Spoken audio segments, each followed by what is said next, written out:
Échanger avec les compatriotes, parce que quand j'entendais les brailleurs à la télévision parler des dossiers dans lesquels j'étais concerné et où j'avais posé parfois des actes particuliers, je me demandais si on était vraiment dans la même dimension. Donc il faut toujours être prudent. C'est pour ça que je ne vais me contenter de faire que des conjectures. On est effectivement en matière de flagrant délit. Parce que la loi définit ce que c'est que le flagrant délit. Elle donne des hypothèses de flagrant délit. Dans le cas de votre confrère, je ne sais pas si on peut dire ça comme ça, Martinez-Zogo, on était bel et bien dans un double cas de flagrant délit. D'abord en raison du temps, du délai dans lequel le corps a été retrouvé. Et puis la loi dit que de toute façon, en matière de découverte d'un cadavre, il y a flagrant délit. Il y a également flagrant délit lorsque l'infraction vient de se commettre ou est en train de se commettre.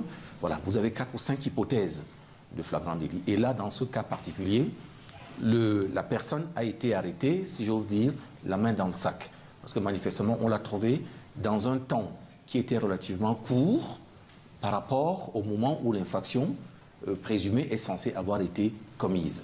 Donc, on est bel et bien en hypothèse de flagrance. L'avantage du flagrant délit, c'est 2 choses.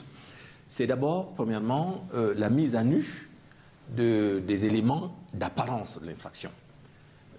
Donc, par conséquent, tout le monde se rend compte qu'il s'agit bel et bien d'un meurtre, d'une opération, d'un acte qui a entraîné tel résultat, le meurtre. La victime est identifiée, le mode opératoire est également apparemment connu, identifié, et l'auteur ou éventuellement les auteurs peuvent également avoir été identifiés. Donc, on est dans des éléments de l'apparence de l'ensemble de ce qu'on recherche habituellement en matière pénale.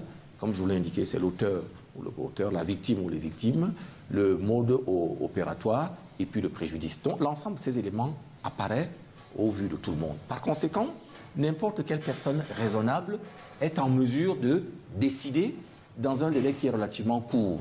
Au demeurant, ce délai est d'autant plus court qu'il est même abrégé, puisque quand on est en matière de flagrance, on se passe du formalisme qu'on a coutume d'exiger, c'est-à-dire par exemple un mandat pour faire venir quelqu'un, pour l'arrêter ou pour le placer éventuellement pas en détention provisoire, mais au moins pour le priver de liberté. On n'a pas besoin de tout ce formalisme-là. L'officier de police judiciaire qui constate une infraction, un crime ou un délit flagrant a la possibilité d'interpeller séance tenante l'auteur présumé, voilà, sans qu'il ait besoin d'abord d'aller passer par le procureur ou par le juge d'instruction. Donc tous ces éléments étaient réunis.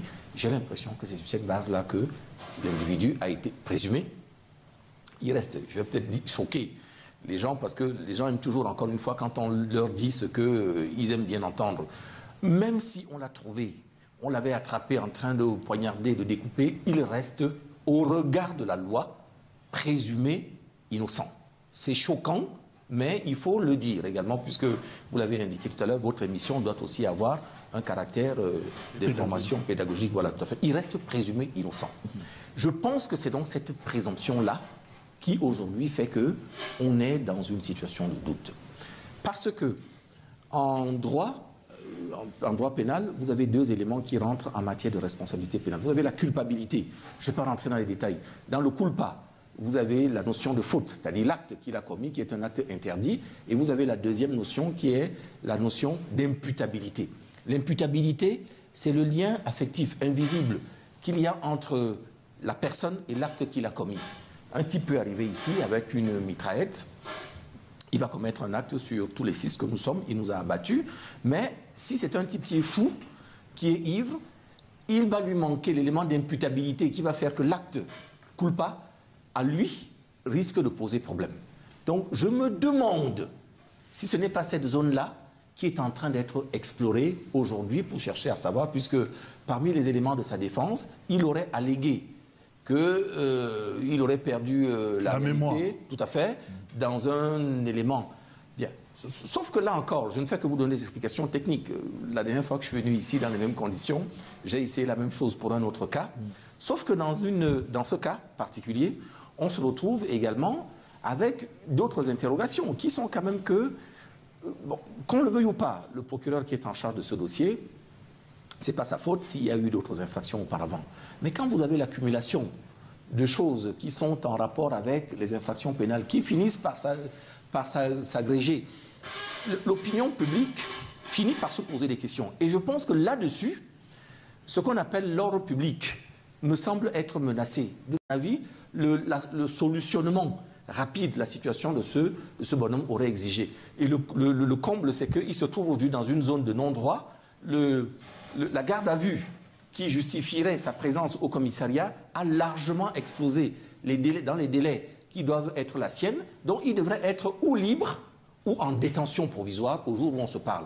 Et être dans cette situation intermédiaire rajoute à ce que, je vais vous emprunter l'expression, cette insécurité juridique dans laquelle on ne sait plus exactement à quel sens se vouer. Il n'y a plus d'automaticité de la réaction de l'État, une réaction prévisible quand on sait quels sont les actes qui ont pu, enfin les résultats des actes qu'on a pu observer sur le terrain.